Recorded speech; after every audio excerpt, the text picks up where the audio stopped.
證明啊。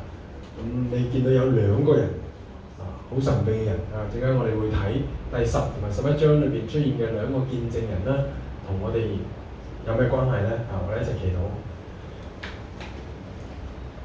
主啊，我哋都知道啟示錄咧係你藉著約翰放喺聖經最後一卷嘅啟示，係要讓我哋明白，唔單止你嘅主權、你嘅作為、你嘅審判，更加賜俾我哋盼望。我哋就懇求你幫助我哋繼續嚟到去研讀明白呢個啟示錄10章同埋11章嘅真理，以至主我哋知道點樣去回應喺呢個彎曲悖謬嘅世代。主啊，我哋真係好需要你嘅真理，你嘅光照我哋。我哋祈禱交託奉耶穌名求。好，想問大家，你覺得最近有啲好唔公平嘅嘢，好令你覺得好唔公義、公平嘅嘢係乜嘢咧？包括可能你個人又好，或者呢個世界發生啲嘢，或者啲新聞咧，你聽到嘅，你覺得哇，好悲哀、好唔公義嘅事。我相信咧，Herman 好有感觸啊！好似你有前一排咧喺嗰個我哋嘅職員群組咧都有分享一少少嘢，可唔可以分享幾句啊？你見到啲我記得啲咩分享嗰啲年青人啊、小學生啊，即係又輕生啊，分享幾句啊？你覺得點樣感受？好，其實我比較即係深刻少少咯，即係嗰時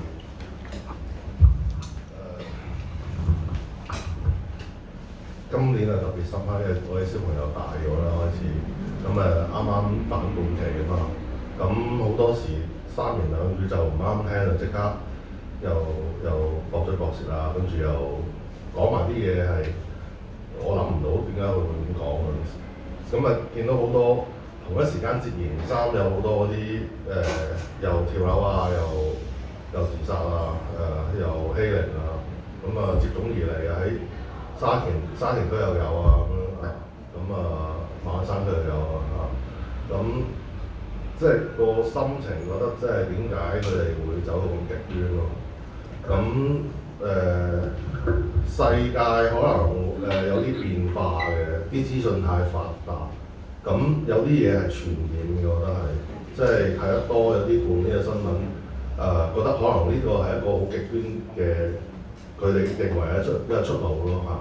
咁以前曾經有即係好耐之前啦，我唔知大家有冇印象嘅話喺大陸試過富士康嗰個又係連續你喺度數啊，佢又第10幾跳啊咁隻咧嚇，咁接踵而嚟係咁樣，咁我覺得係好難講，好需要即係神去幫助大家，即係走到絕路就係用逃避輕生嚟到面對啊！咁亦都佢受欺壓啦，可能覺得哇，我啲返工咁樣，老闆都仲要咁樣糟質我啊！即係好多唔公義、公平嘅事喺人心裏邊。咁除咗呢一樣，有冇身邊有啲好唔公平？啲騙案多唔多而家？哇！有啲騙案即係我自己親身呢個家姐嘅女，我叫咩外甥女係，哇！本身屋企已經好大困難，當時嘅債務好多，點知喺佢咁緊張嘅裏邊咧，無端端收到電話，叫佢操作，哇！冇咗20幾萬，佢辛辛苦苦自己儲埋嘅啲錢係要有啲作用嘅，點知俾人咁樣呃咗，真係好唔公平嘅，即係呢個世界好多嘢啊！咁我哋睇啟示錄咧，其實就係、你會發覺哇，就係睇到好恐怖啊，好神嘅審判，其實就係講緊呢個世界好唔公平嘅嘢咧，神要去對付，神要讓呢啲唔公義嘅嘢咧，要有一個結束，有一個嘅新嘅盼望。所以唔好淨係停留喺睇啟示錄咧，哇，好恐怖，好驚，而係睇到神嘅公義，神嘅嗰個憤怒咧，要透過佢嘅公義嚟到去彰顯出嚟。好，咁我哋繼續落去啦，就係啟示錄嘅文體係咩啊？文體係咩啊？天啟文學係咪一封書信嚟㗎？唔係書信，佢寫信俾基督教。所以啟示錄本身係一卷書信嚟嘅，佢寫俾七教會嘅書信，但係書信裏邊嘅內容咧就有三部分啦，記唔記得啊？我所睇見嘅異象、現今嘅事同埋咩啊？將來嘅事，所以三部分。佢而家睇到嘅喺嗰個天上面嘅異象，跟住咧現在嘅事就係嗰啲教會所發生嘅處境跟住咧將來有咩好出嚟？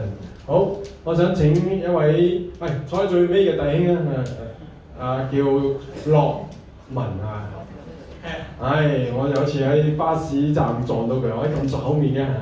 好，咁呢個咧就係啟示錄，咁就係神藉著邊個寫嘅啟示錄？係啦，約翰就喺拔摩島睇到神對佢嘅説話啦，睇到異象啦，跟住咧佢就寫咗落嚟啊！咁你打開啦。哇，好精彩係咪？咁打開嘅啟示錄咧，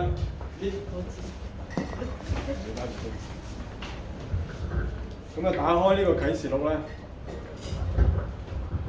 就打開嘅啟示錄咧，書中有書咁啊係。咁你先睇呢個大啲卷先啦。咁佢呢度咧啟示錄裏邊咧大家都睇，你都睇過呢幅圖啦。咁有分三部分，係咩啊？你所看見的現在的事，同埋將來必成的事。係啦，咁跟住咧喺呢一個卷裏邊咧呢個綠色呢一卷就係另外一卷啦。咁你又打開啦喎。咁呢個打開係咩嚟㗎？耶和華大而可畏的日子。係啦，原來咧係都叫做咩啊？7年大災難。係啦，咁7年大災難嘅內容係咩咧？佢點樣啟示落嚟咧？7印、7號、7碗。係第幾章至第幾章啊？係啟示錄第6章至啟示錄第19章。哦，好，唔該，阿樂文。咁好清楚啊！原來啟示錄咧就係呢卷書咧就係分三部分嘅啫，就係約翰睇到耶穌喺佢面前顯現，跟住咧約翰就繼續聽耶穌講個七教會嘅信息，就現在的事，所以所睇到嘅事一齊講，睇見嘅事、現在嘅事同埋將必發生的事，將必發生嘅事。咁呢個將必發生嘅事就係另外嗰個大災難。咁呢個大災難咧，就係喺舊約裏邊叫做耶和華大而可畏的日子 ，the day of Yahweh Yahweh 就係 Lord 嘅意思The day of Yahweh 耶和華大而可畏的日子，即係舊約好多聖經咧都講耶和華啲大而可畏的日子臨到啦，其實就係講緊一個大嘅審判。審判之後咧有將來嘅，即係審判之後咧大地會復興嘅。但係你會發覺咧，啟示錄原來從第6章至到19章咁長嘅章節係講7年嘅事，係咪啊？跟住之後又有千禧年啊，跟住永遠嗰個新天新地啦，嗰度好似用咗2-3章就結束咗，所以變咗好多人嘅感受咧，啟示錄全部都係啲審判嗰啲嘢，其實佢係講緊7年裏邊嘅嘢啫。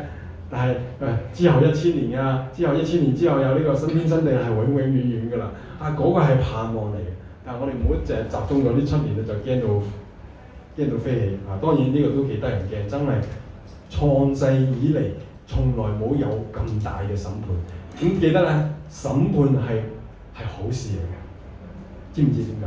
你諗下啦，如果當日日本仔咁樣嚟到強姦嗰啲婦女啊，又殺嗰啲中國人啊，如果美軍又好或者其他啲中國軍唔去懲罰呢個日本嘅時候咧，唔讓佢得審判嘅時候，個個都受連累係咪？即係人就會好慘。所以審判係一件好事嚟，係伸張正義。唔好淨係覺得審判神好殘忍，因為如果神唔審判嘅話咧，呢個世界會更加殘忍，即係話嗰個罪惡會大到無法可收拾。所以透過審判係 stop 停止一啲嘅罪，並且帶嚟一個轉機，一個盼望。所以我哋有呢個心態。好啦，咁呢個審判7年裏邊一齊講啦。七印七換啊，咁啊好有秩序。第一印係乜嘢？第二印咩？跟住七號係乜嘢？咁上次智仁執事咧就幫我哋好詳細都講咗七號裏邊嘅內容啦。啊，跟住咧就我哋七號裏邊咧，跟住到呢一度咧，我哋出現咗即係呢個圖大家都睇到啦。咁呢個咧亦都係同樣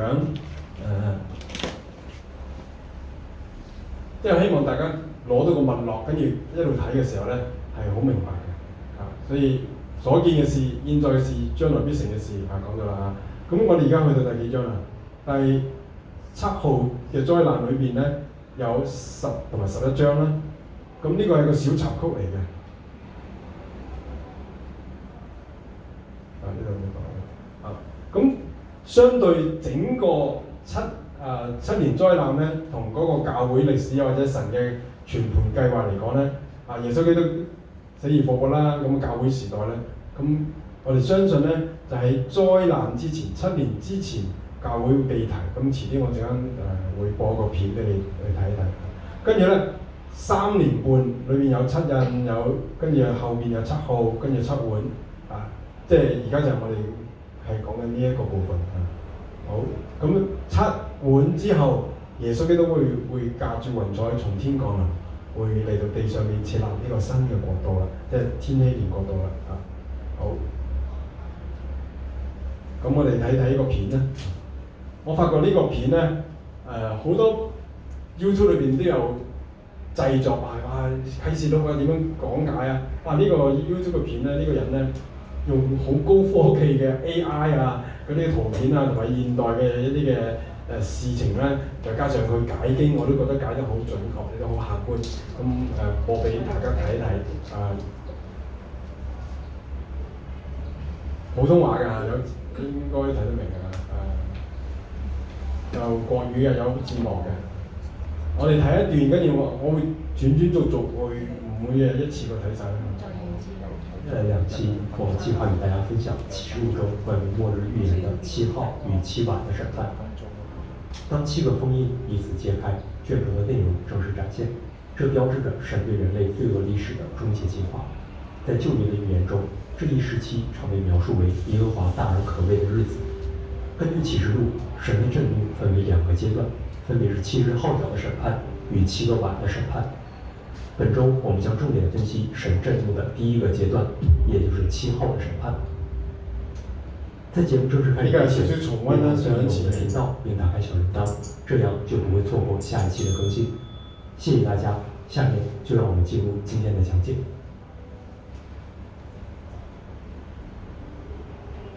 在探討7號之前，我們先回顧一下第6印的事件。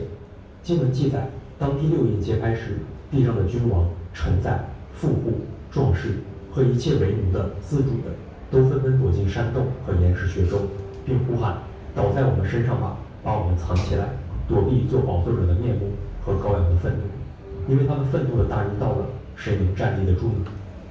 我想這一描述揭示了一個重要的信息，那就是在第6印發生的時候，世人已經看見了耶穌在天上顯現。在之前講解被提時間點的影片中，我們推論出這極有可能是被提發生的時間點，對應了耶穌在馬太福音24章30到31節所說：那時，人子的兆頭要顯在天上，地上的萬族都要哀哭，他們要看見人子有能力又有大榮耀，駕着天上的雲降臨。他要差遣使者，用號筒的大聲，將他的選民從四方，從天這邊到天那邊，都招聚了來。緊接着，我們在啟示錄第7章看到，天上出現了一群從各族各方而來的大群眾，他們極可能就是被提的教會。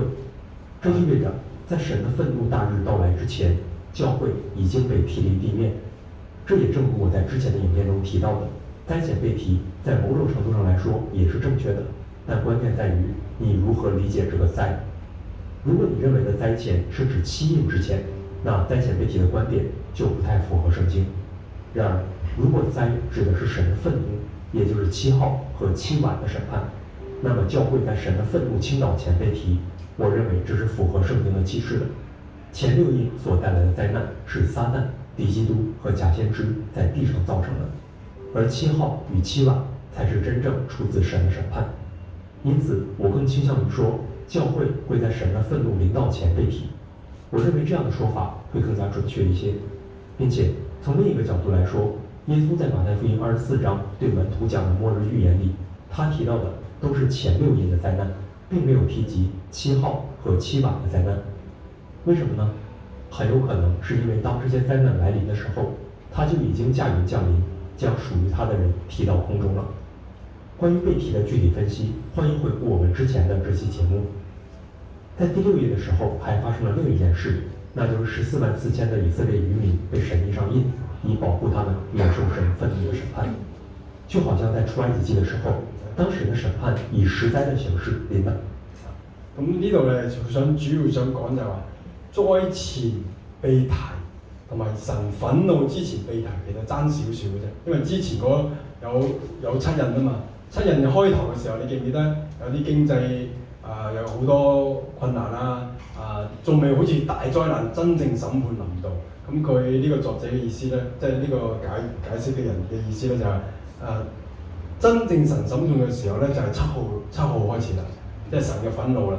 咁佢話嗰陣時咧，聖經第7章啟示錄就係一班嘅信徒已經喺天上面敬拜，所以覺得係嗰個其實災前又好，或者一個7號之前被提都好咧，即係都係想講信耶穌嘅人咧係免除咗呢個大災難。呢個係神喺帖撒羅尼迦啦，同埋喺啟示錄俾我哋一個嘅安慰好、盼望好。但係咧留低嘅人會喺世上嘅人咧會經歷呢啲嘅災難啊。好，咁經歷災難咧，因為時間關係，我唔會全部睇，我會繼續睇後邊嗰啲嗰度7號咧，咁佢詳細都有講7號啦。咁我哋呢度呢度有一個特別嘅，佢講到嗰個咩無底坑啊！上次我哋講到7號裏邊咧有啲無底坑嘅使者出嚟啊，究竟咩意思咧？我想大家睇睇。20章開頭的經文，我又看見一位天使從天降下，手裡拿着無底坑的鑰匙和一條大鏈子，他捉住那龍，就是古蛇，又叫魔鬼，也叫撒旦，把他捆綁1000年。我們就能得知，那個落到地上的星指的是天使，手裡有無底坑的鑰匙。這位天使被派去執行神的旨意，打開無底坑。無底坑是一個關押極度邪惡的超自然惡魔的地方。當他打開無底坑，呢度係7號入邊嘅災難。一群蝗蟲傾巢而出，專門傷害那些頭上沒有神印記的人。屆時，人類將經歷極度的苦難。5個月的時間裡，他們無法擺脫蝗蟲帶來的劇痛，甚至在極度痛苦中渴望死亡，卻無法尋求死亡的解脫。這一個災害可以對應到埃及的蝗災，在出埃及記10章13到15節，摩西就向埃及地伸杖，那1晝1夜，耶和華使東風颳在埃及地上。到了早晨，東風把蝗蟲颳了來，蝗蟲上來，落在埃及的四境，甚是厲害。以前沒有這樣的，以後也必沒有。因為這蝗蟲遮滿地面，甚至地都黑暗，又吃地上一切的菜蔬和冰雹所生樹上的果子。埃及遍地，無論是樹木，是田間的菜蔬，連一點青的也沒有留下。然而摩西時代的蝗災還只是自然界中我們所熟悉的蝗蟲，但啟示錄第5號的蝗蟲則顯然是超自然的存在。與破壞莊稼的蝗蟲不同，這些超自然的存在被命令不要傷害植物，而是要折磨那些沒有上帝印記的人，造成類似於被蠍子蟄傷的痛苦。他們的形態怪誕而可怕。約翰是這麼描述他們的：蝗蟲的形狀好像預備出戰的馬一樣，頭上戴的好像金冠冕，臉面好像男人的臉面，頭髮像女人的頭髮，牙齒像獅子的牙齒，胸前有甲，好像鐵甲。它們翅膀的聲音好像許多車馬奔跑上陣的聲音，有尾巴像蠍子，尾巴上的毒鈎能傷人5個月。有無底坑的使者做他們的王，按着希伯來話名叫亞巴頓，希臘話名叫亞伯倫。這些蝗蟲般的混合形態生物是現在我們在自然界中從未見過的存在。即係靈界嘅呢個時代便被關押在無底坑中。然而奇怪的是，他們的形象似乎早已在歷史中有所預示。我們在許多古老文明的神話、雕塑和壁畫中，都可以看到半人半兽的混合生物。例如，埃及的狮身人面像，巴比伦的拉玛苏狮身鹰翼人面兽，希腊神话中的米诺陶洛斯牛头人身怪，还有常见的半人马。这些形象似乎跨越了不同文明、不同文化，却都是人与动物的混合体，并且常常具有相似的特征。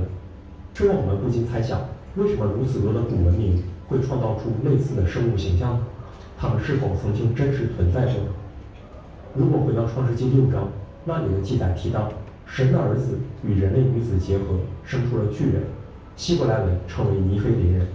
虽然有解经认为这里的神的儿子指的是赛特的后裔，即属神的人，而人的女子指的是该隐的后裔，指的是不属于神的人。但这种解经难以让我们信服的点在于，若两者都是人类，为什么会生出巨人这种违背自然规律的存在呢？并且在约伯记和诗篇中，也都有直接以神的儿子或神的众子来指代天使。有人可能会引用马可福音12章25节的经文，耶稣说：“人从死里复活，也不娶也不嫁，乃像天上的使者一样。”以此来反驳天使能够与人类结合的可能性。但我们需要注意，耶稣在这里并不是在讨论天使的本质或能力，而是在描述复活后圣徒的状态。耶稣说，复活后的人不会有婚姻关系，因为届时神国里的圣徒数目已经完全，没有繁衍的必要。然而，没有必要并不等于没有能力。耶稣只是说他们不嫁娶，并没有说他们没有能力嫁娶。因此，这段经文并不足以作为反驳天使能够与人类结合的依据。当然，天使与人类的结合严重违反了神的设计，因此他们的行为在神面前是极大的罪恶，并直接导致了大洪水的审判。在以诺一书中进一步提到，这些堕落天使不仅与人类结合，还教授人类违反自然规则的知识，包括基因杂交、武器制造、占星术等等。可以说，这些天使通过其超凡的知识，在雅列的时代，也就是以诺父亲那一代，逐步诱导人类走向深重的罪恶。今天，现代科技已经让我们能够进行基因编辑，比如 CRISPR 技术可以编辑基因序列，从而影响基因的表达，并在转基因技术的帮助下进行不同物种间的基因转移，或是比如利用体细胞核移植、跨物种细胞融合等技术，创造出多种基因编辑生物，包括嵌合体和转基因生物。这当中也不乏许多人与动物的嵌合体。虽然因为科技伦理的规范，这些嵌合体通常在早期胚胎阶段就会停止。如果今天的我们能够掌握这项技术，那么远古的堕落天使是否也曾拥有类似的能力，甚至超越我们，从而创造出类似的混合生物呢？如果他们当时确实制造了各式各样的混种，这些违背自然律的生物必定是通过不正当的手段被制造出来的。很多人可能会思考，到底是怎样的罪恶，使得上帝需要降下灭世级的大洪水，把所有的生物灭尽呢？就算人类犯了不可饶恕的罪，动物们不是无辜的吗？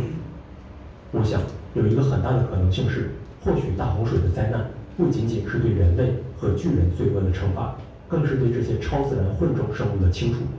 当时地上很有可能已经充斥着这种人与动物的邪恶混种，而这些混种所带来的罪恶也影响着其他自然界的生物。然而，大洪水的灾难虽然能消灭这些混种生物的肉体，却无法消灭他们的灵，因此上帝将他们关押在无底坑里。而启示录9章的描述告诉我们，这些堕落天使和他们创造的混种的邪灵，很有可能会在末世从无底坑被释放出来，并以更可怕的方式出现在地球上。然而，请注意，这一切仅为推测，并不属于圣经的直接启示，也不属于真理的范畴。大家可以当做一种思路作为参考。我想，真正重要的不是这些蝗虫到底是什么，而是我们始终要保持对神启示的敬畏，并将信仰的焦点放在神的救赎与公义之上。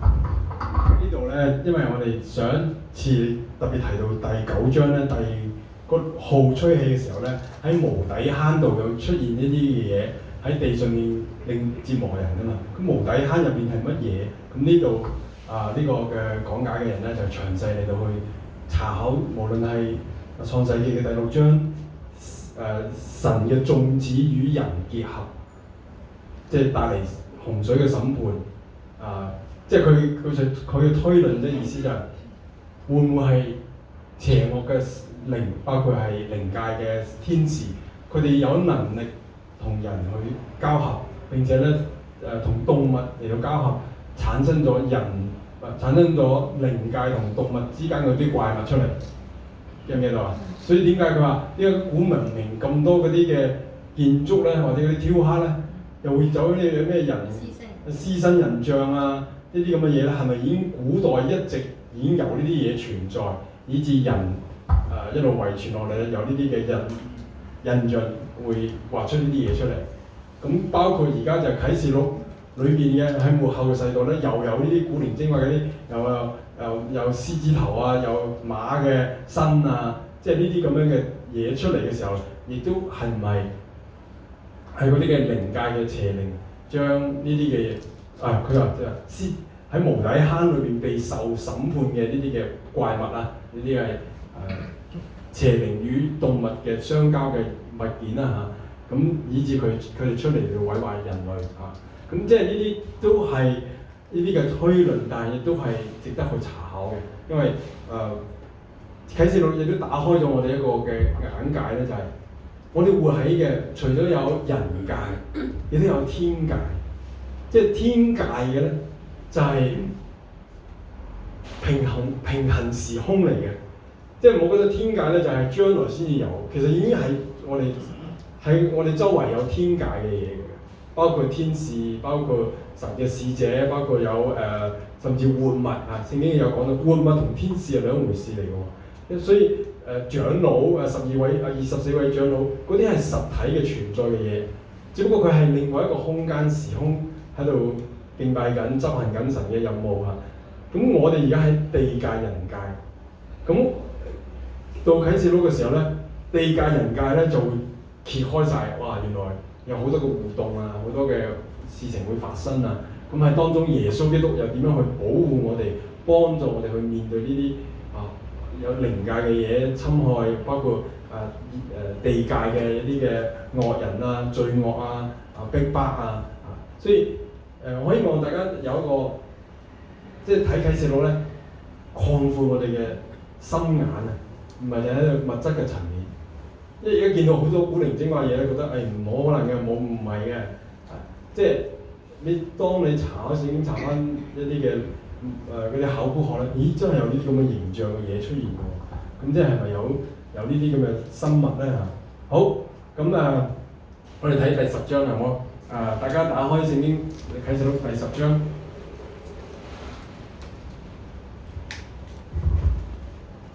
經過咗7號之後咧，喺呢度有個小插曲，第10章、11章、10同埋11章。咁佢係比較好 detail 嘅，好詳細嘅去記載兩件事件喎。好，第10章咁我就讀。我想揾一個人幫我讀呢個扮呢個大力嘅天使啦。我大力嘅天使邊個大力啊？建章好大力啊！建章大力嘅天使嘅説話你就讀啦。咁我就讀約翰嘅説話啦。咁其他嘅人咧你哋就扮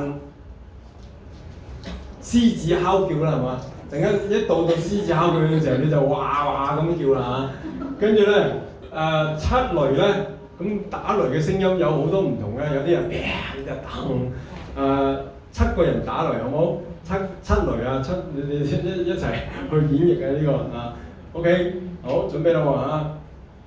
我即係約翰啦，我又看見另有一位大力嘅天使天使出嚟。大力嘅天使從天降下，披着雲彩，頭上有紅，臉面像日頭，兩腳像火柱。哇，好多火柱啊！呢啲咁嘅係啦。他手裏拿着小書卷嚟嘅，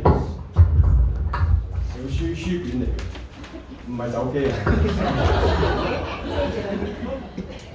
拿着小書卷是展開的，展開嘅是展開的。他右腳踏海，左腳踏地，係啦，跟住就大聲呼喊，好像獅子哮叫。獅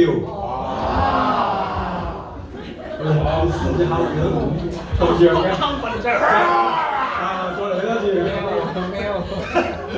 好，咁溫順嘅，再嚟一次，就有好像獅子哮叫。差唔多啦。喊完之後就有七雷發聲。好，多謝你哋。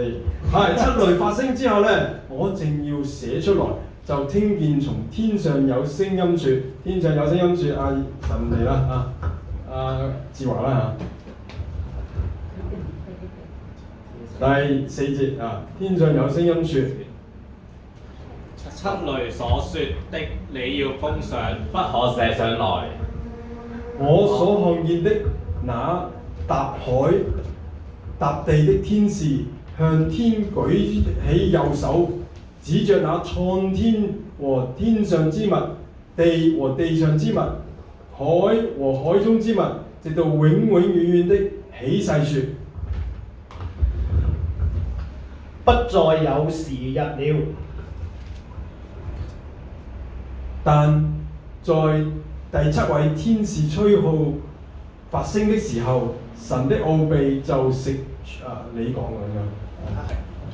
但在第七位天使吹號發聲的時候，神的奧秘就成全了，正如神所傳給他僕人眾先知的佳音。請問呢個大力嘅天使係好定壞嘅？好嘅，係代表神嘅，係佢講緊即係神嘅奧秘會成全啦正如神所賜嘅嗰啲佳音啦跟住咧第八節啦，我先前從天上所聽見的那聲音，又吩咐我說：你去把那踏海踏地之天使手中展開嘅小書卷取過來。我就走到天使那裡，對他說：請唔好咁係啦，請你把小書卷給我。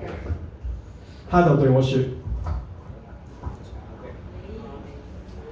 你拿着吃盡了，便叫你肚子發苦；然而在你口中要甜如蜜。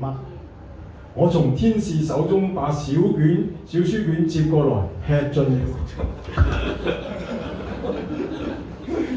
吃盡了跟住咧吃了之後，肚子發覺好苦好苦跟住咧就天使對我說：你必指着多民、多國、多方、多王再說預言。好，唔該晒，多謝。咁第10章咧大家清楚啦，發生咩事？就係一個天使向約翰嚟到去報佢個信息。個信息嘅主要係咩啊？日期到了有一個信息就不再有時日了，咩意思咧？冇時間啦。係啦，冇時間，不再遲啦，唔會再遲啦，不再延遲啦。佢都話不再延遲，有個另外一個細字嘅翻譯啦。No more delay 英文就係唔會再遲啦。點解啊？因為好多人好受冤啦，被逼迫啦。當時嘅人咧，佢見到啟示錄係寫俾嗰啲受逼迫嘅基督徒啊嘛。佢覺得當時跟隨耶穌咁辛苦嘅，嗰啲惡人咁犀利嘅，咁樣嚟到害我哋，拉我哋坐監，抌我哋去獅子坑嗰度，咁即係佢哋係好喺神面前申冤啦。咁呢個天使就話唔會再遲啦，神嘅審判神嘅奧秘要成全啦。咁就，但係呢卷書咧食落去咧就係苦喎，但係苦得嚟咧就要天使要叫約翰要指着多國、多民、多方、多王再説，即係話咧，喂嚟緊嘅審判都係好難堪嘅，好苦嘅。但係咧你要繼續去講，你繼續你就去傳講，使到人喺苦難當中有盼望啦，亦都使到惡人咧得到警醒，希望佢哋都悔改啦。好啦，跟住就11章啦。咁啊經文都幾長嘅，咁我想大家咧自己睇一段一段咁睇啦，係嘛？第11章，我哋睇到14節嗰度先啦，大家先睇一睇，好唔好？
亲爱的观众朋友，大家好。上一期我们探讨了启示录。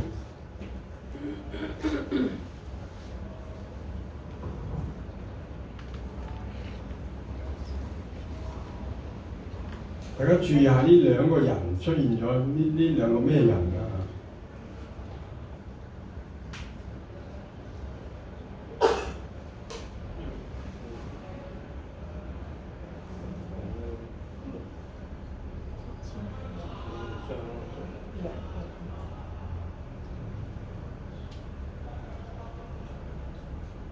好，先睇到14節嗰度啦，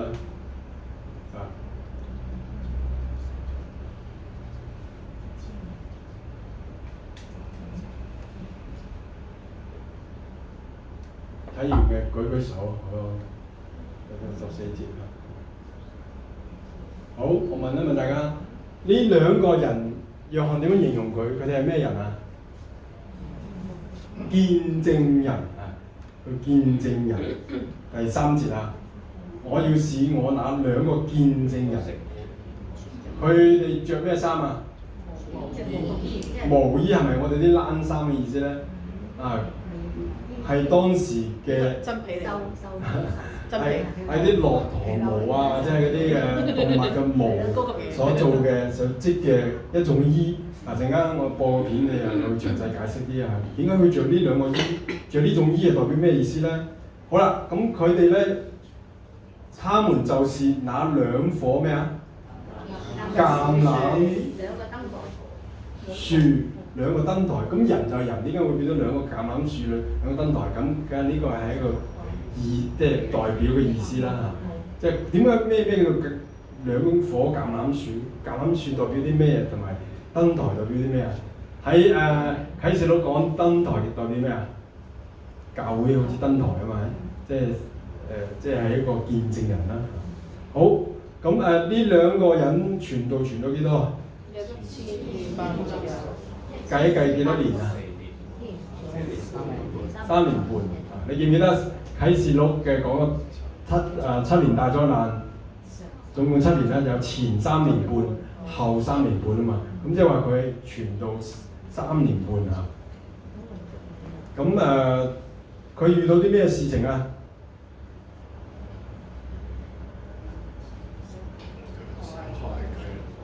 被迫害啊！結果點啊？俾人殺咗，仲要係將佢哋掛喺城裏邊嘅街上邊，要釘佢十字架嘛？即係掛喺個地方咧，3天啊！係啊3天半啊！3天半。係啊，不過佢屍首唔可以擺喺墳墓裏邊啊。係，即係示眾啊嘛，同埋佢哋掛嘅地方咧，就係他們的主釘十字架之處，即係佢哋掛喺耶路撒冷，係咪？即係耶穌釘十字架嘅地方，佢哋就喺嗰度被掛嘅地方啊。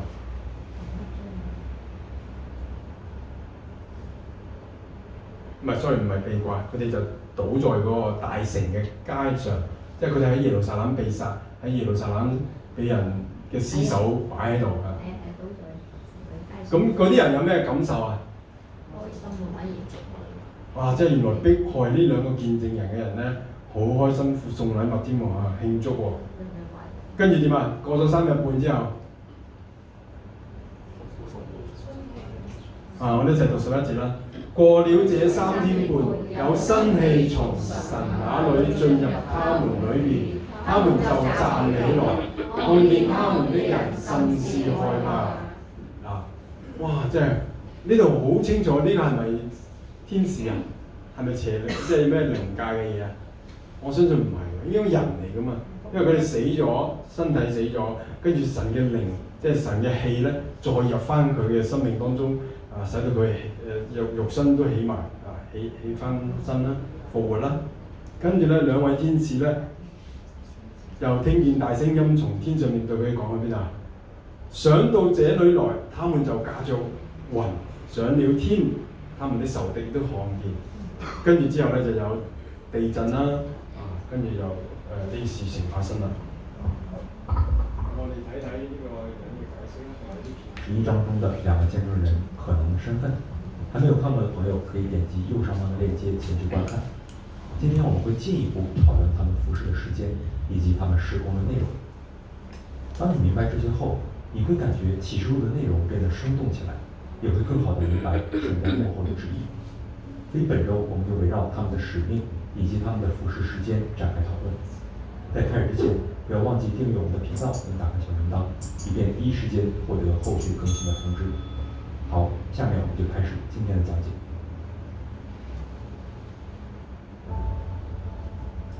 首先第一點，他們是在什麼時候出現，又是服侍多久呢？根據啟示錄11章的經文，我們得知他們會服侍1260天，也就是3年半的時間。然而聖經並沒有明說這3年半是在但以理第70個期的前半部分，還是後半部分，還是介於中間的3年半。那麼我們要如何推斷他們服侍的時間呢？因此一些人在這個問題上起了很大的分歧，主要有2派的觀點。第一派認為他們傳道的時間是在後3年半。啟示錄11章2節提到外邦人要踐踏聖城42個月，這會發生在後3年半。因為但以理書中提到1期之半，他也就是敵基督必使祭司與貢獻止息。而這一派主張，因為經文說完外邦人要踐踏聖城42個月，接着就提到2個見證人要傳道1260天，因此認為這2個時間段是重疊的。然後在2個見證人復活升天後，經文緊接着提到第2樣災禍過去了，第3樣災禍快到了。結合上下文，我們知道第2樣災禍是指第6號，第3樣災禍是指第7號，而這些都發生在後3年半。所以這種觀點認為2個見證人是在後3年半做見證。第二種觀點則認為2個見證人是在前3年半做見證。這一派主張2個見證人的復活升天和經文緊接着所說的第2樣災禍過去了，第3樣災禍快到了，在時間上並不是直接連續的關係。這種解讀認為第11章關於2個見證人的預言並非緊接第9章的內容，而是第10章約翰吃下小書卷後的一段補充敘述，用來詳細記錄7年災難期間的某些重要事件和人物角色。在此之前，從第6章到第9章，約翰快速描寫了7印和6號的審判，節奏非常緊湊，缺乏細節。而在第10章開始，約翰通過小書卷的意象補充了大災難期間發生的具體細節。因此他們認為2個見證人的故事是一個單獨的補充敘述，而11章14節所提到的第2樣災禍過去了，第3樣災禍快到了，則是承接第9章的內容，在時間線上並不是接在2個見證人的預言之後。所以這一派認為2個見證人的死亡時間不是在第6和第7號之間，而是發生在7年的中間，也就是前3年半結束的時候。因為根據經文，2個見證人是被從無底坑上來的獸殺害，而這個獸被理解為敵基督。根據但以理書，敵基督除掉長獻祭、褻瀆聖殿，會發生在7年的中間點。他在耶路撒冷自立為王，坐在聖殿裡宣稱自己是神。而這一切發生時，敵基督受無底坑邪靈的操控，因此2個見證人的死亡時間與敵基督的興起恰好吻合。因此他們推斷2个见证人是在前3年半服侍，并在3年半末被杀害。另外，这一派認為2個見證人的服侍時間不可能在後3年。大家都聽到一嚿雲啦，唔緊要啊，即係我哋好快睇佢後邊。這兩方勢力都有很大的能力，不太可能在同一時間並存太久。兩種說法看似都很有道理，這也是為什麼他們服侍的時間是個很大的謎團。對此我也思考了很久，下面我就來談談我的看法。首先，有一個很明顯的線索，就是2個見證人是被從無底坑上來的獸殺死的。佢哋係被無底坑嘅獸殺死嘅。號的時候，經文說到第5位天使吹號，我就看見一個星從天落到地上，有無底坑的鑰匙賜給他，他開了無底坑，便有煙從坑裡往上冒，好像大火爐的煙，日頭和天空都因着煙昏暗了。結合啟示錄20章開頭的經文，我又看見一位天使從天降下，手裡拿着無底坑的鑰匙和一條大鏈子，他捉住那龍，就是古蛇，又叫魔鬼，也叫撒旦，把他捆綁1000年。我們就能得知，那個落到地上的星指的是天使，他手裡有無底坑的鑰匙，是這個天使開了無底坑。然後有非常多邪惡的超自然的蝗蟲從無底坑上來，折磨額上沒有神印記的人。經文提到，有無底坑的使者做他們的王，按照希伯來話名叫亞巴頓，希臘話名叫亞波倫，意思是毀滅者。我們不確定這個亞巴頓或亞波倫是不是就是那7頭10腳野獸的邪靈。關於7號的審判，我也會在之後的節目再詳細為大家解析。但是有一點可以確定，就是敵基督的邪靈會在無底坑被打開後上來，附在敵基督的身上。因為啟示錄17章8節說得很清楚，你看見的那獸先前在，現今不在。呢度想雖然啲時間啫，佢喺度分析詳細分析究竟係前3年半定後3年半嗰個見證人嘅使命喺度當中傳道啦，定係幾時被殺害啦？呢啲即係要用啲時間去查考先得。不過我想講出個重點咧，就係敵基督嘅出現咧，已經喺當時嗰個7年裏邊咧，好掌權啊！即係敵基督，並且敵基督同嗰個獸咧，即係嗰個靈界嘅獸咧結合咗，即係有一個影響。即係話邪靈同呢個敵基督係人嚟㗎嘛，但係咧即係話邪靈影響敵基督，迷壞緊呢個世界，並且殺害一啲傳神道嘅人。即係呢兩個傳道人就係傳神嘅道嘅人啦。將來要從無底坑上來，然後走向滅亡。剛才我們說的，認為2個見證人是在前3年半服侍的那一派，認為敵基督的邪靈從無底坑上來，正是他在3年半的時間點統治耶路撒冷的時候。如果按照這種觀點，那代表7年的中間點是第5號，因為第5號無底坑才被打開。由此會得出一個與我們之前節目所說的截然不同的時間線。最近我與一位持有這種觀點同在主裡的弟兄透過郵件交流了許多彼此的看法。他的時間線的核心邏輯是把第5號排列在7年的終點，然後以此為基準去編排其他的事件。在這一點上，我們有着不同的理解，但我認為，如果是這樣的時間線，那代表前6印和前4號都集中發生在前3年半。很難想象，在這個研究啦，他們的屍首倒在大樹的街上，按着敵基督這個人的身上，使他的超自然能力達到頂峰，以致他可以殺死2個大有能力的見證人，而這可能發生在後3年半的後半段。另外，11章描述他們的屍首倒在大樹的街上，這城按照名義叫索多瑪，又叫埃及，就是他們的主被釘十字架之處。顯然，在他們死的時候，耶路撒冷已經徹底敗壞，在敵基督的統治下，這座城好像索多瑪充滿淫亂和不道德，又像埃及充滿偶像崇拜以及奴役。也就是說，當他們死的時候，聖城已經墮落，並且住在地上的人還為着2個見證人的死歡喜快樂，互相頌揚。即係所多瑪同埋俄摩拉，你知咧就係淫亂嘅一個城市啦。佢意思就係當時呢兩個人咧向耶路撒冷嗰啲人傳福音嘅時候咧，已經係好似所多瑪、俄摩拉嗰種嘅屬靈狀況啦。亦都好似埃及亦都係好似法老嗰種嘅拜偶像啦，唔肯悔改嘅。所以佢講緊就係當時敵基督掌權喺嗰個世界，甚至喺耶路撒冷去咗，讓呢個聖殿咧都會被褻瀆，聖殿會行毀壞嘅事啦。即係當第三個聖殿會再起嘅時候咧，就係、敵基督令到耶路撒冷重建聖殿啊！呢、個就係以色列人喺度籌備緊。大家有冇睇啲新聞啊？佢哋揾起聖殿嘅要獻祭嘅牛咧，係紅色嗰種牛咧，佢哋已經預備好啦。咁啊，你去 YouTube search 下重建第三聖殿嘅籌備，哇！你會睇到以色列人真係做緊嘢嘅。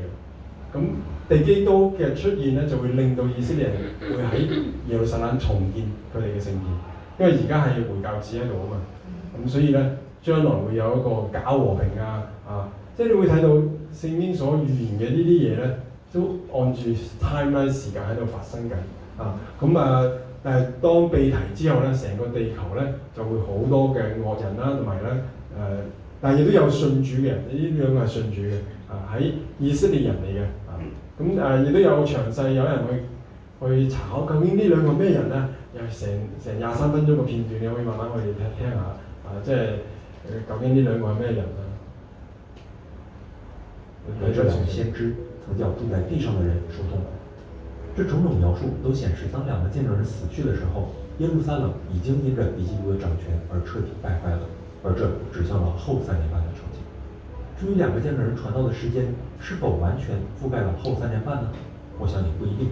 如果他们是在第5号无底坑打开后被杀死的，那代表他们死亡的时间还没有到7年的结尾，也就是说，这1260日可能覆盖了一小部分前3年半的时间，但是大半部分会落在后3年半。呢個我都比較知道。最後我想在這裡再多說一點，就是教會內往往會因為對啟示錄時間線不同的理解而吵得不可開交，冇爭啦，都拿相應的經文去支持自己的論點。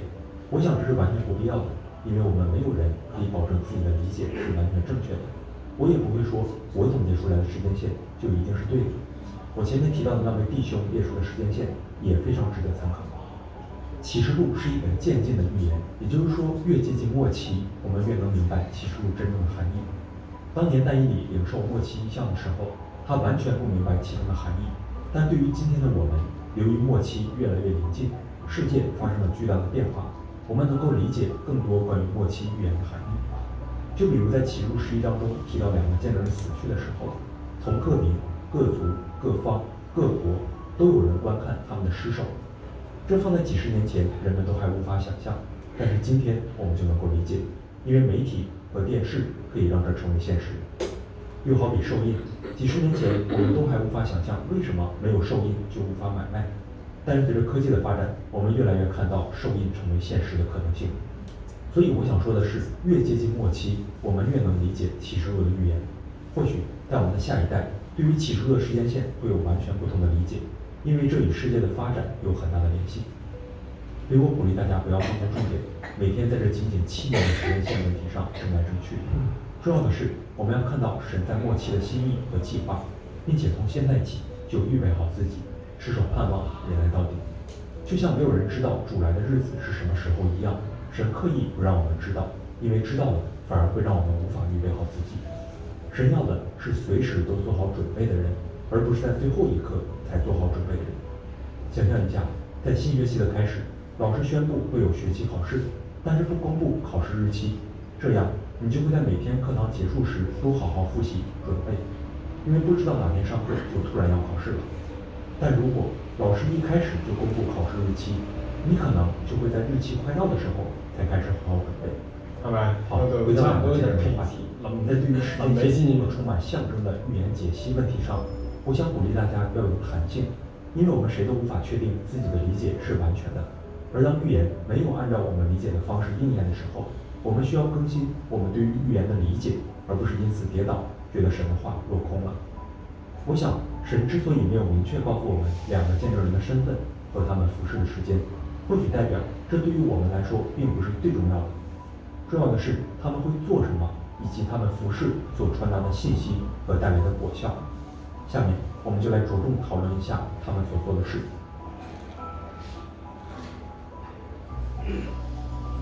首先，到那時，這兩個見證人一定會很好辨認，因為他們的穿着非常與眾不同。他們是穿麻衣，麻衣的希臘原文是 sakos，近代多數的中文譯本都將這個詞翻為麻衣。但和合本却是翻为毛衣。那到底是麻衣还是毛衣呢？其实 suppose 这个字是指用动物的毛制成的粗麻布或粗麻衣，通常是山羊毛或是骆驼毛，而不是我们今天理解从棉麻等植物纤维编织的。suppose 这个希腊字在旧约圣经中对应的希伯来字是 sak， 中文翻译过来就是麻衣，披麻蒙灰的麻也是这个字。我们可以看看圣经中其他穿麻衣的例子，来推测他们二人传讲的信息。在圣经中，麻衣通常是一种表达谦卑、哀悼和悔改的象征性服装。例如，雅各在得知约瑟被野兽撕裂后，他就撕裂衣服并穿上麻衣，为他的爱子哀悼。约拿书中提到，尼尼微人在听到约拿的警告后，包括君王在内，全城麻衣代表一種向神悔改，祈求向神悔改，以及但以理在为以色列罪向神祈祷时，也穿麻衣进食祷告，表明对神的恭敬与悔改之心。还有在以斯帖记中，当犹太人听到哈曼要灭族的命令时，他们披麻蒙灰，表达极大的痛苦和哀叹。此外，先知以赛亚也描述过麻衣作为哀悼和祷告的一部分。结合这些例子，我们可以推断启示录中的两个见证人穿麻衣，表明他们的事工与谦卑、哀悼和悔改紧密相关。作为神在末世的特别使者，他们传讲的信息可能包括警告世人悖逆的后果，宣告神的审判即将来临，同时也呼召神的子民悔改，归向真正的弥赛亚，也就是耶稣。他们穿着麻衣，就像一种无声的提醒，向世人传达一个重要的信息：悔改是唯一的希望，因為末期已經過。悔改嘅信息係呢兩個傳道人、見證人啊。咁呢個橄欖樹同埋看到這兩個見證人被稱為兩個橄欖樹和兩個燈台立在世界之主的面前，這顯然是在呼應撒迦利亞書4章1到3節的金燈台的意象。那與我說話的天使又來叫醒我，好像人睡覺被喚醒一樣。他問我說：“你看見了什麼？”我說：“我看見了一個純金的燈台，頂上有燈盞，燈台上有7盞燈，每盞有7個管子，旁邊有2棵橄欖樹，一棵在燈盞的右邊，一棵在燈盞的左邊。”然而撒迦利亞當下並不明白這個意象，天使後來向他解釋說，這是2個受膏者站在普天下主的旁邊。橄欖油代表油高立嘅意思。撒迦利亞書的背景，撒迦利亞書是在以色列人從巴比倫被擄歸位後，大約公元前500年寫成的。撒迦利亞與同時代的先知哈該一同被上帝呼召。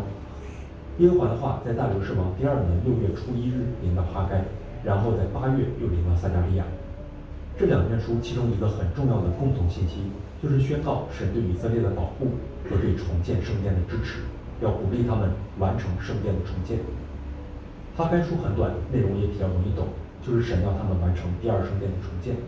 但是撒迦利亞書卻很難，因為有很多異象，並且除了眼下重建聖殿的事情，撒迦利亞還看到了更遠的未來，其中包含耶穌的第1次來以及他第2次再來的場景。了解背景後，再回到我們說的這個金燈台的意象。撒迦利亞看到一個金燈台，燈台上還有一個容器，有管子從容器通到燈台上，然後有2個撒迦利亞書一個在金燈台的左邊，一個在右邊，通過管道不斷的供應油。這是什麼意思呢？回到啟示錄第1章20節，我們看到耶穌告訴約翰說，他所看到的7個燈台就是7個教會，也就是說，燈台象徵着神的子民。而在撒迦利亞書裏，象徵神嘅子民，神的子民是特指以色列民，也就是當時被擄歸回的以色列百姓。而這個金燈台如果要發光，就需要油，而油又是透過橄欖樹流入燈台。這2個橄欖樹就是2個受膏者，在當時很明顯就是指猶大省長所羅巴伯以及大祭司約書亞，他們被聖靈充滿來完成聖殿重建的工作。油所指的就是聖靈。所以我們說聖靈膏抹，而這裡代表神會源源不斷地透過2個受膏者供應他的子民，就如耶和華對所羅巴伯所說的，不是依靠權勢，不是依靠能力，而是依靠我的靈。當約翰在啟示錄中用站在全地之主面前的2個橄欖樹和2個燈台來形容2個見證人的時候，這意味着2個見證人將作為聖靈恩典的渠道來供應神的子民。他們的能力、見證和權柄都來自神，而非自身。他們將持續從神那裡領受力量和能力來做見證，揭示神的真理和即將到來的審判。那麼他們會獲得哪些從神來的能力和權？好呢個講解人咧都好詳細查聖經啊，撒迦利亞書啊，舊約嘅背景，關於嗰個橄欖樹同埋燈啊、油啊咩意思啊，再同嗰個新約嘅啟示錄串埋一齊睇啊，呢叫以經解經。咁透過呢個以經解經咧，總括嚟講，呢兩個見證人有咩能力啊？橄欖油代表咩啊？聖靈啊，聖靈嘅充滿膏抹啊，跟住咧就嗰個燈台代表為主發光啦，傳呢個盼望同埋呢個叫人着嗰個麻衣就係代表悔改嘅信息啦。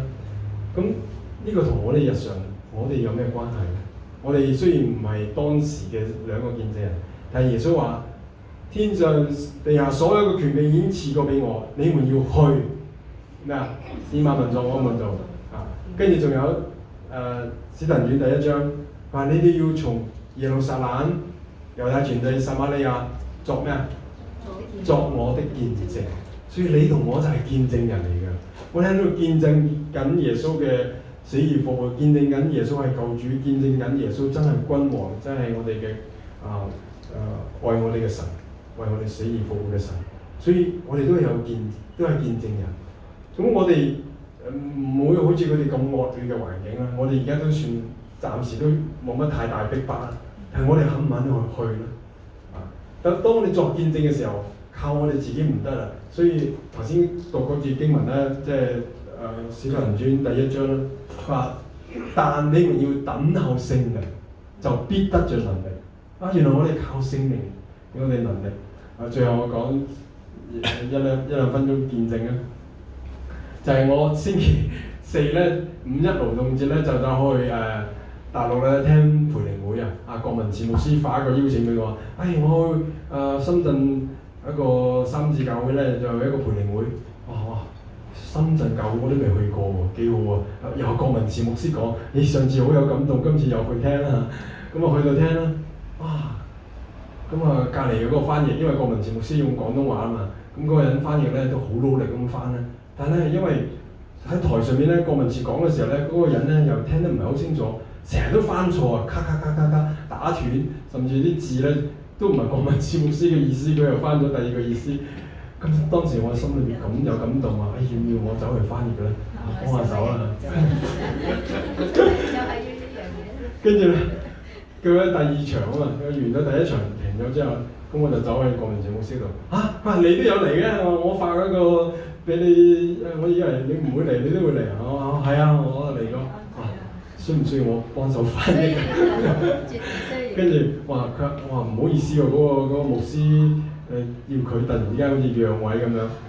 跟住個牧師就同嗰個弟兄個牧師一講啦，好啊，太好了，我是第一次翻譯，我需要人幫助。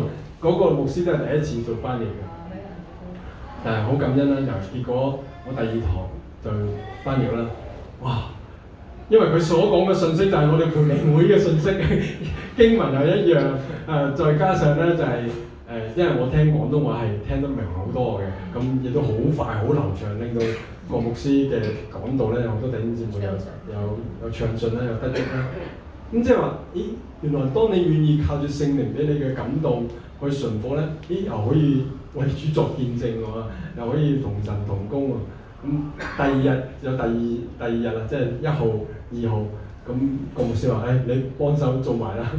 咁所以2日培靈會本來做聽眾嘅，變咗係做一齊同工。但係睇到你願意去順服聖靈嘅感動，要勇敢啲去做嘅時候咧，神又會開路，又會使用。就包括你喺屋企作見證好，你喺公司又好。你唔好就覺得冇可能㗎，嗰啲人唔會信㗎，唔得㗎，好多難阻咧，你就會難咗多自己。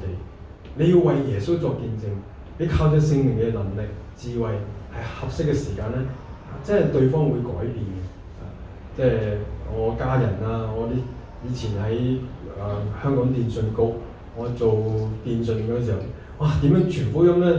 我曾經講過，不如開個普通話班啊，教嗰啲人學普通話。每次學普通話咧，我自己又操下自己啲普通話，跟住一定有經文福音經文用福音經文教嗰啲普通話，咁咁佢哋1年半學習啊，一啲嘅經理啊，一啲嘅同事啊，一齊學普通話嗰陣時，96年啊，1995、96年，97回歸之前，咁透過咁樣又可以傳福音。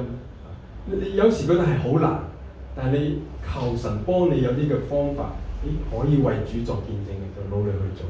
好，咁啊，今日我哋到呢度結束啦。我哋求神帶領，我哋一齊結束祈禱。主耶穌啊，你為我哋死而復活，你係坐在天上面，係父嘅右邊做大祭司嘅。但係有一日咧，你會駕住雲彩嚟到去執行審判，亦都會接我哋，亦都會帶嚟地上面嘅真正嘅和平同埋賞賜。求主幫助我哋喺等候嘅呢段期間咧，警醒禱告，並且都勇敢嘅為主作見證。求主使用我哋每一個，奉耶穌名祈求。好，咁我哋到呢度。係。